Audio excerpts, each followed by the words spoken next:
morning, everyone. My name is Mar. This is my second year in the program. I'm a 7th grade science teacher at Troy Middle School. Last summer, similar to Lily, I got to spend the summer at the Freshwater Institute up on Lake George. And then this summer, I was at the lab that they have on the campus of RPI.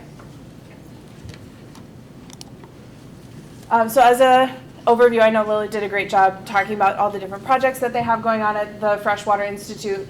But there were all sorts of things that I got to learn about last year. The Jefferson Project is a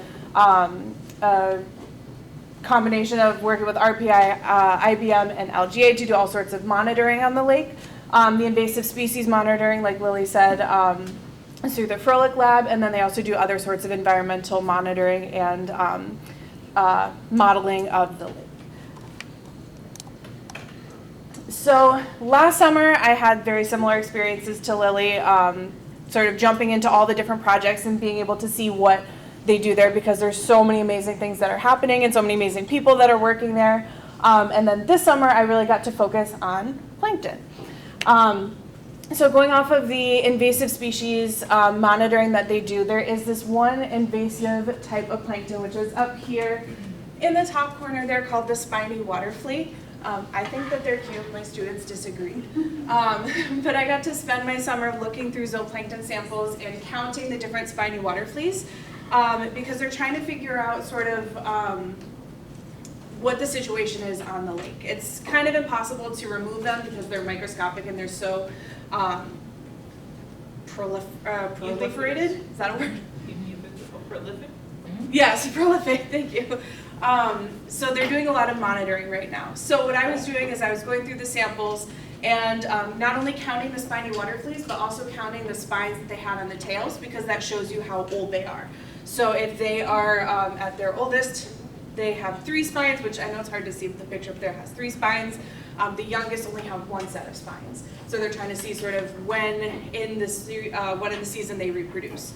Also, I was counting to see which ones had clones on the back, because they're able to do parthenogenesis and reproduce by cloning themselves. So they're also trying to track that. So I was able to, count here, give my data to the fabulous scientists at the Freshwater Institute. They put it in their system and figure out what's going on. But in my summer experience, I just really dove into plankton. And I wanted to see how I can incorporate that into my classroom for this upcoming year. So how am I going to bring this to my kids? Last year, I built an entire unit based off of the ecology of Lake George. So we started off looking at all the different organisms that live on the lake. We made food webs. We talked about the different ecological relationships that the organisms have with each other. We did a harmful algal bloom nutrient resource availability lesson. I talked a little bit about the spiny water flea based off of my work from last summer, and how introducing that affects the Daphnia population, which is another type of zooplankton that lives in the lake. And then I had them do a project where they tried to design a solution to protect Lake George from an invasive species of the zebra mussels. Now, as I always say, no plan survives first contact with the enemy, which not that the students are the enemy, but after doing it with my students this year, I went back and I changed a bunch of things in my unit from last year, and then I planned something new for this year. So what I did is I decided to create an introductory lesson, more scaffolded, where the kids get to do a plankton scavenger hunt. So I'll be able to get some plankton samples from the researchers at Lake George, and the kids get the microscopes and they search through them and see what type of critters that they can find. I also decided to revamp a lesson on the carrying capacity and have it focus on Daphnia, because I want to use them as sort of the anchoring phenomenon for basically everything in my year. I'm going to find a way to tie them in. I revamped my invasive species project. Last year I gave the students a little bit too much leeway, and one of my entire classes wanted to nuke Lake George to save them from invasive species. So middle schoolers are going to be middle schoolers. So I decided to make that a bit more streamlined and focused into actually, helping to protect Lake George.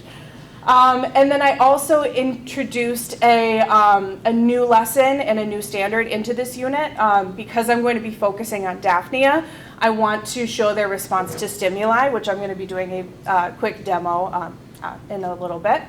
And then I updated all my lessons to include more assessments and more scaffolding, because as you know, I did this with my students last year. You know, I always make notes of things that I could do better, things that I could add. So I went through and sort of revamped my lesson from last year.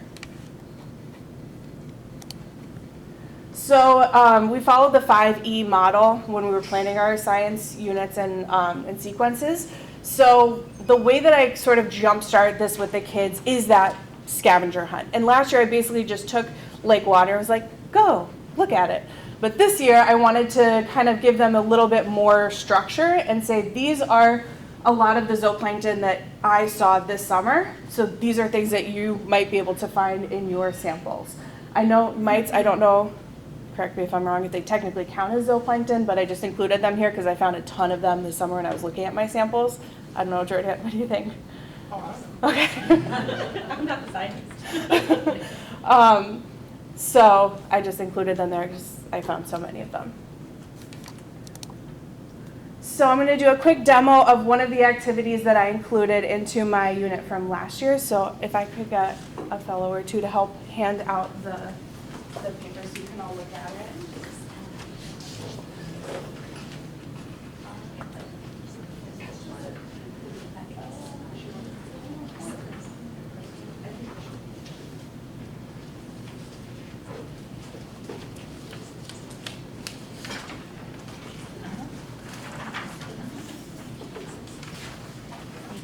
You can take a minute to sort of look over the activity first.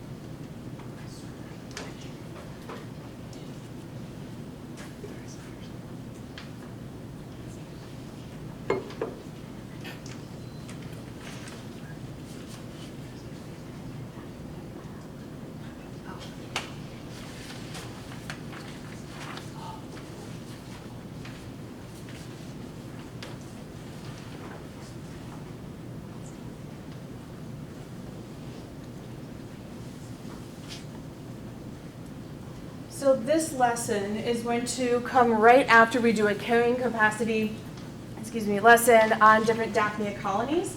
And so I wanted to include this because after talking with one of the researchers this summer, he was telling me how Daphnia have all these really cool response to stimuli. I'm like, how can I do this in my classroom? And he said, that they respond to light. So the Freshwater Institute very generously ordered some columns, some clear columns, so I can put the zooplankton in there, and I can use some black lights to show this. But today I'm just going to do a very low budget version of that. And I apologize, I had more zooplankton, my cats knocked it over, but there's still some in here. So when I hold my phone light up to the side of the bottle, the zooplankton in here start to go towards the light.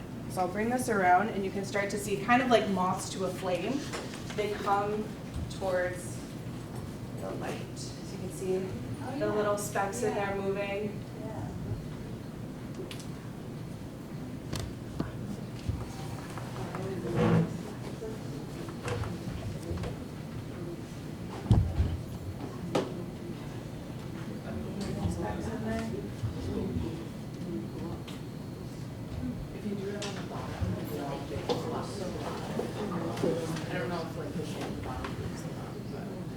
Oh yeah, some of them are starting to go down.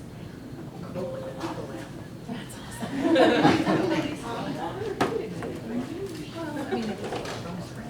See the little specks moving around.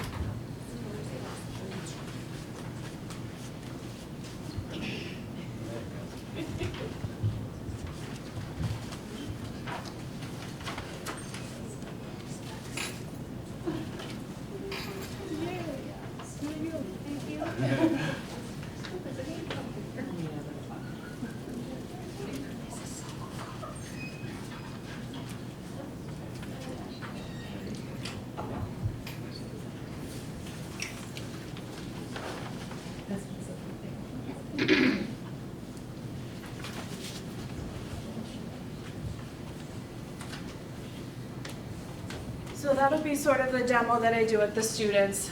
And then we're gonna see what happens when we do the light on the side, what happens when we do a light towards the bottom, and we can just see how they're able to respond to the stimuli in their environment. So that's just sort of a little bit of a preview of one of the activities that I had planned.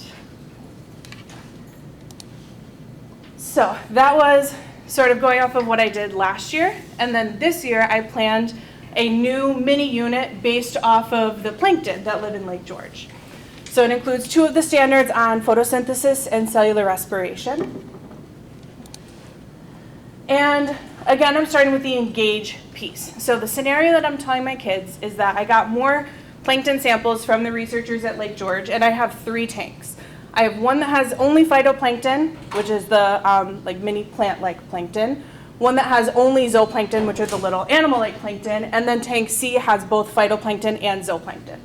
So I'm gonna have sensors in the tanks, or sensors, depending on what my budget allows. And I'm gonna leave it for a couple days. And then after a couple days, we're gonna come back, and all of the zooplankton in tank B have died. And what we have to do then is figure out why. So I have another paper, if I could, sorry to bother you guys, I don't want to pass things out.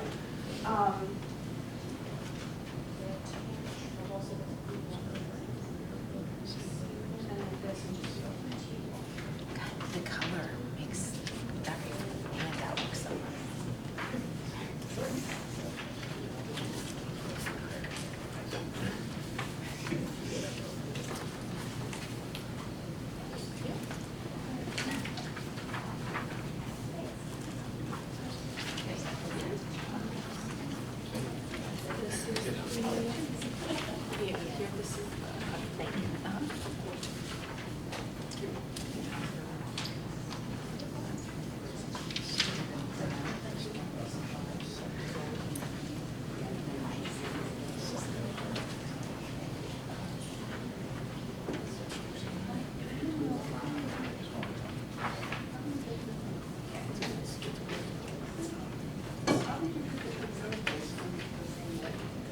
So they have different filtering techniques. So because the zooplankton are usually bigger, they're able to use like a certain mesh size, and the phytoplankton are smaller, so they will pass through the filter. That was a smart question. So something I've discovered about my middle schoolers over the years is they really love when things die, as you can see from my my group that wanted to nuke Lake George. So I was trying to sort of lean into that, but also with some productive experience around it. So I'll sort of launch this phenomenon to them and then give them some data. And on the data sheets, it's looking at the oxygen concentration and the carbon dioxide concentration. So what they're doing on the activity that you have in front of you is we're basically just looking at the data and trying to figure out, what do we notice, what do we wonder about this, just sort of getting their ideas to start. This will have followed the previous unit I was describing, so they'll have some background knowledge as to what producers do, what consumers do, but now we're zooming into sort of more of a cellular level.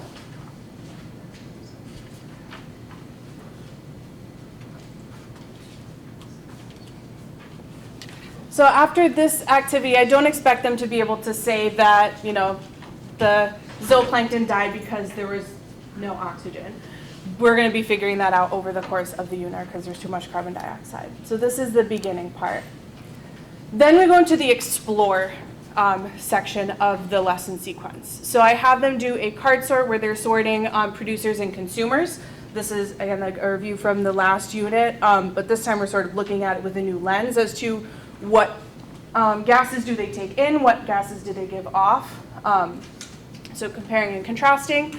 And then they're going to be identifying, okay, what do we have in our tanks? Do we have producers or do we have consumers? The next activity is going to be focusing on photosynthesis. So sort of going off of their background knowledge, what do they already know about photosynthesis? I'm hoping by now they know that plants need water and carbon dioxide and light, and they give off oxygen and produce sugars, but we sort of go through that together. They do a very basic modeling activity, summary tables, and looking at more data. Next, we jump into cellular respiration. So I'm using yeast as sort of a model for cellular respiration. I'm going to be adding, or the students will be adding yeast to both water and then to juices to kind of figure out what's happening. So I hope if everything works out, they'll be able to see that the yeast that has been added to the juice produces carbon dioxide, when the yeast that's being added to the water doesn't produce any carbon dioxide. So what do we need for this process to happen? Well, what's in juice that's not in the water? Exactly, sugar. And then we're going to be doing a modeling activity where we're going to be using Legos to see how all these molecules then get rearranged into the products. Then we go into the elaborate, which I don't have much stuff up here because this is what the students are going to be doing. They're going to now be tasked with creating a model. So how do we show the interactions between cellular respiration and photosynthesis on an ecosystem level? So they get to either create a diagram, they could make a physical model, but this is really going to be up to them for how do they want to show this process happening, at the ecosystem level. And then finally they get to explain why did all of the zooplankton in tank B die. So this will be their sort of putting it all together. And then for evaluate, I have a bunch of these different checks for understandings built in, and then we'll also be looking at their diagrams and their models for that portion. So that's sort of the sequence that I built for the second unit based off of the zooplankton and phytoplankton that I got to get very familiar with this summer. So I want to thank everyone from the Durham Freshwater Institute, Nicole from Questar and Jim who were able to make this possible for me, the support from my district as well. And are there any questions?